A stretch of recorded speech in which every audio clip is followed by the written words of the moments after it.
O Delfim do Equador é um dos times mais desconhecidos da Copa Libertadores de 2020, mas a história do clube vale a pena ser contada. Afinal de contas, é uma equipe com uma ascensão meteórica e com várias histórias de superação. Recentemente o time passou por uma morte trágica, por um terremoto desastroso, mas conseguiu chegar ao título do Campeonato Equatoriano e também à disputa da Libertadores de 2020, na qual é adversário do Santos. Então vamos lá, vamos conhecer essas histórias porque vale a pena.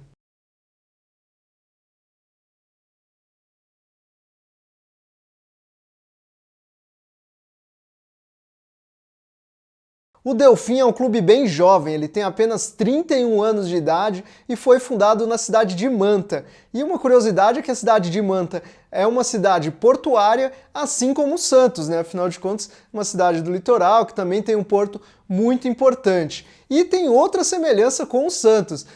Delfim, em espanhol, significa golfinho. O clube tem inclusive no escudo ali um golfinho, é um escudo bem diferente, né, bem curioso. E o Santos tem uma baleia como mascote, então o jogo entre os dois times é um clássico entre golfinho e baleia. Vale lembrar, por exemplo, que o Delfim é chamado de cetáceo, o apelido mais comum lá no Equador é cetáceo. É um time que já teve uma ascensão meteórica logo no começo. Ele foi ali, assim que foi fundado, na década de 90, ele já conseguiu chegar na primeira divisão, ficou alternando entre rebaixamento na primeira e também muitos momentos na Série B do Equador, mas depois acabou tendo graves problemas financeiros, caiu para a terceira divisão, ficou lá por 5 anos e isso aconteceu ali entre 2008 e 2013.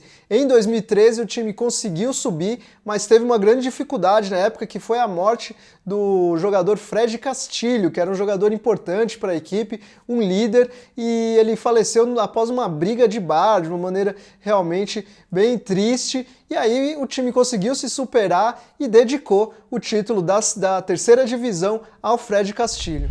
Em 2015, o Delfim conseguiu sair da segunda divisão do Equador, voltou finalmente para a elite, mas aí em 2016 já teve uma grande dificuldade porque a cidade de Manta sofreu um terremoto histórico muito triste que matou mais de 600 pessoas, 673 pessoas é o número de mortes trágicas, e aí o estádio do Delfim, inclusive, foi abalado, teve problemas ali de estruturas realmente abaladas, e inclusive quando o time disputou a Libertadores de 2019, isso chamou a atenção.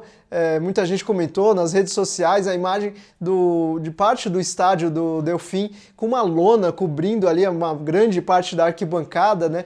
Mas na prática tudo isso é um símbolo de luta do Delfim, da região de Manta, por causa do terremoto. Afinal de contas, o Delfim trouxe uma alegria para a cidade de Manta. Em 2017, um ano depois do terremoto, o time conseguiu vencer o primeiro turno do Campeonato Equatoriano e aí realmente se tornou mais uma vez um grande símbolo de superação.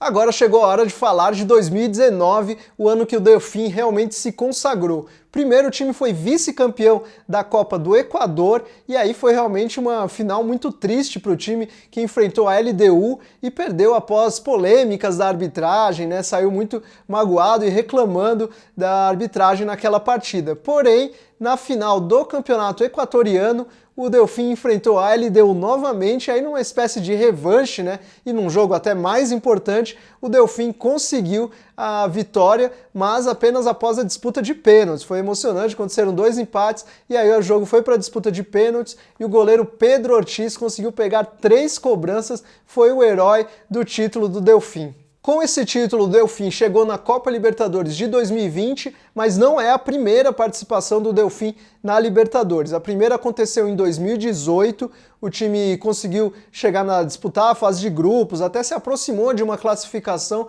mas uma derrota na última rodada acabou tirando a equipe do mata-mata. Em 2019, o time só disputou aquela fase preliminar, acabou sendo eliminado precocemente e agora em 2020 chega, mas num ano que o time poderia e de repente ter mais aspirações, sonhar com algo mais longe, o time teve uma dificuldade que foi a saída do técnico Fabián Bustos, técnico argentino argentino que tinha conseguido dar uma liga para esse time, saiu, foi para o Barcelona de Guayaquil e aí realmente complicou o planejamento do Delfim para 2020. O substituto do Fabián Bustos foi Ángel Lopes, um técnico espanhol que durou muito pouco no Delfim. Após 2 derrotas, ele já teve conflitos ali e foi demitido. Aí, mais uma vez, o Delfim teve que contratar outro técnico e apostou num técnico argentino. Contratou o Carlos Ischia, que é conhecido por ser um aprendiz de Carlos Bianchi, técnico argentino que realmente se destacou muito na Libertadores, né? Comandou aquele Boca Juniors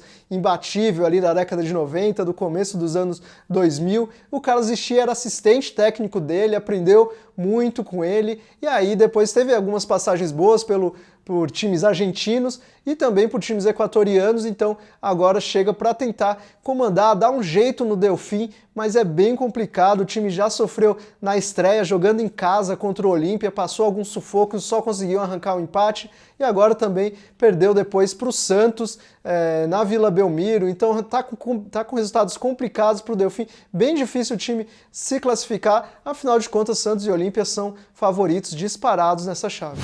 Agora eu quero deixar uma indicação para você, que é assistir o vídeo que a gente fez sobre o Binacional. É o time mais alternativo dessa Copa Libertadores. A gente destacou lá, também tem uma história triste e de superação, um pouco parecida até com o Delfim. Vale a pena conferir e também deixo o convite para você comentar aí o que você quer ver da gente falando sobre a Libertadores. Tem mais times que você quer conhecer, jogadores, histórias. A gente pode sempre explicar para você. E é claro, se inscreva no nosso canal, ative as notificações, siga as nossas redes sociais, curta esse vídeo, enfim, ajude o Última Divisão a crescer. É isso, até a próxima.